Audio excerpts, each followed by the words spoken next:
We're gonna stop meeting like this, huh? No more, Butchie. No more of this. As far as I'm concerned, this is like 9/11. Tony wanted our attention? Fine. He got our attention. Now we wipe him off the planet. Butchie's played by Greg Antonacci, who unfortunately died years ago. He also played a mob boss in Boardwalk Empire. And he comes out pretty strong. We first meet him in season 6, episode 12, Kaisha. You call that balls? Balls is you look a guy in the eye while you jam an ice pick to his lung. But he's testing you all the time, and you keep indulging him. You're right. But whack a boss? I won't do that. It's been done before. And it was wrong then. It's funny how the roles flip. Here we have Butchie egging Phil on. Then we see later on in the series finale, Butchie agrees that it's gone too far. He agrees to back off. But Phil, on the other hand, wants to go full speed ahead. Eye for an eye then, huh? Pick somebody over there.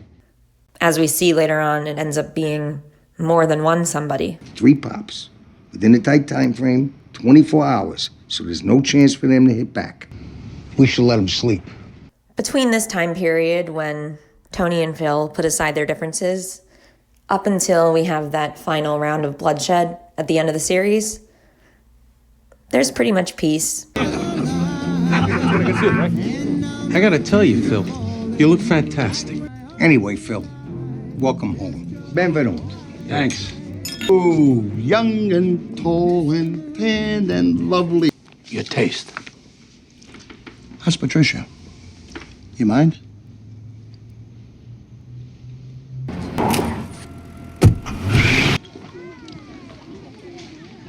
I like to do it over, boy, let me tell you.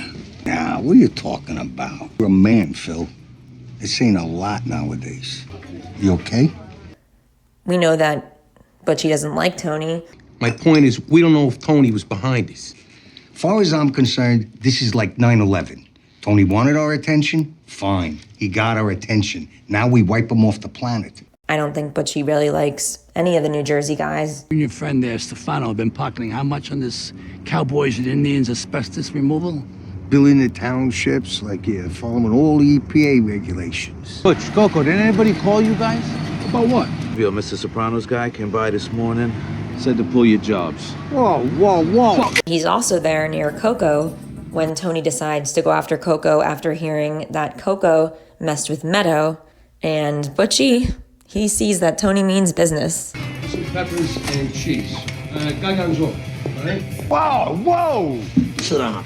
So, unfortunately, after this little, not very little spat, Butch, how are you? Phil is not accepting visitors right now. I just talked to him on the phone, Butchie. Well, I just talked to him in person. He ain't seeing nobody. Butchie works at a salon, which we see in the penultimate episode, The Blue Comet.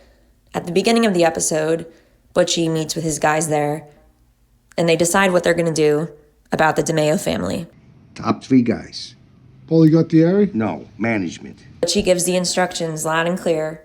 3 pops, there's that number 3 again, within a tight time frame, 24 hours, so there's no chance for them to hit back. Notably, when he says top 3 guys and someone says Paulie Gualtieri, Butchie quickly shoots that down and says no. It's this response from Butchie that, along with some other things, gives me suspicion that Paulie is somehow involved with this push to take out Tony. Anybody need some barber scissors? I'd like to just mull it a little.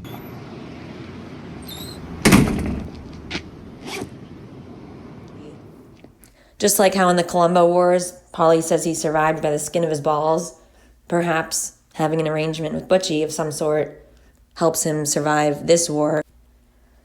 By the time we get to the series finale of The Sopranos, there has been a lot of bloodshed on both sides. Hello? It's me. No word yet. No one knows where our friend is. And it seems that Butchie kind of wants it to go away. When Phil calls him in the series finale, as he's walking through Little Italy and getting lost and finding himself in Chinatown, he makes a suggestion to Phil that maybe it's time to take a pause. But Phil pushes back on that right away. Well, that's why I'm calling. I need you to reach out to the little guy. He's not happy with Phil neither.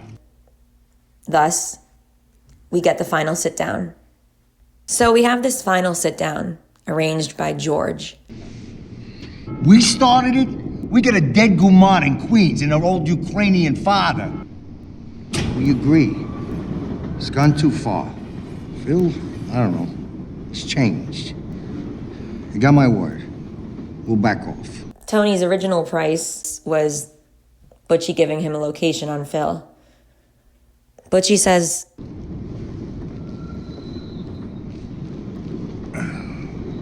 I can't go there. Well, you do what you gotta do. in other words, I'm not going to help facilitate this, but you do what you want to do with Phil. You won't get any pushback or interference from me or my guys. You hit my brother-in-law. So? This is my sister we're talking about. She's got to see something out of this. We'll come up with a number? We know that Tony Soprano's ultimate fate remains a mystery. Maybe Butchie was lying when he told Tony, we'll back off.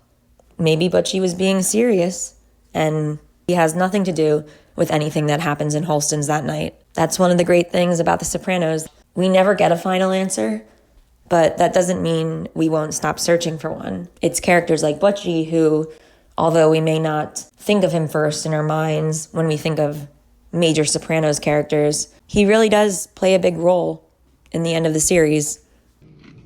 What? Nothing. I agree in spirit, but I got to counsel. This thing should have been done during John's era. They got redundant upper management, bleeds off half the kick. We take them out, absorb the whole fucking thing. Top 3 guys. Paulie got the area? No, management. There's a theory that Rhiannon, a friend of AJ's, has a connection to the Lupertazzi family through Butchie's salon, and that it's Rhiannon who helped set Tony up to get popped at Holston's. The thinking is Rhiannon was there watching TV with AJ when Carmela announced that they're going to go to Holston's instead of stay home for dinner. We're not eating at home tonight. I thought we'd go to Holston's. You should be that man of God. I got meetings with carpenters. Okay, so we have one picture on the wall. The back of your Crown Vic. And she hears that they're going to Holston's. What else? And this kind of bothers me. David Chase has since debunked this theory, but I thought it was worth mentioning because it's relevant to Butchie. Who's she gonna tell? My first reaction was, okay, so the Lupertazzi family somehow set up Rhiannon being hospitalized in the same unit at the same time as AJ. How would they have known that AJ was going to attempt suicide and end up being hospitalized? And right there, of all places. You could then say, well, maybe she was there for real and there wasn't anything planned at that point, but then they ended up talking and becoming friends and hanging out again. And if she'd had a previous connection to Butchie, to the Lupertazzi family, through the modeling gig, maybe they got word that she was hanging out with AJ. Then that whole plan sort of formed after everything went down with Coco. I know Butchie's not a very popular character, or he doesn't seem to be, and I wasn't really a fan of him myself at first. He's someone that it took a while until I began to appreciate his character. Now, that doesn't mean he's my favorite character, but I do see him as someone who plays a solid role in Season 6 of The Sopranos. Finally, I hope you enjoyed this video, and I'd love to hear from you.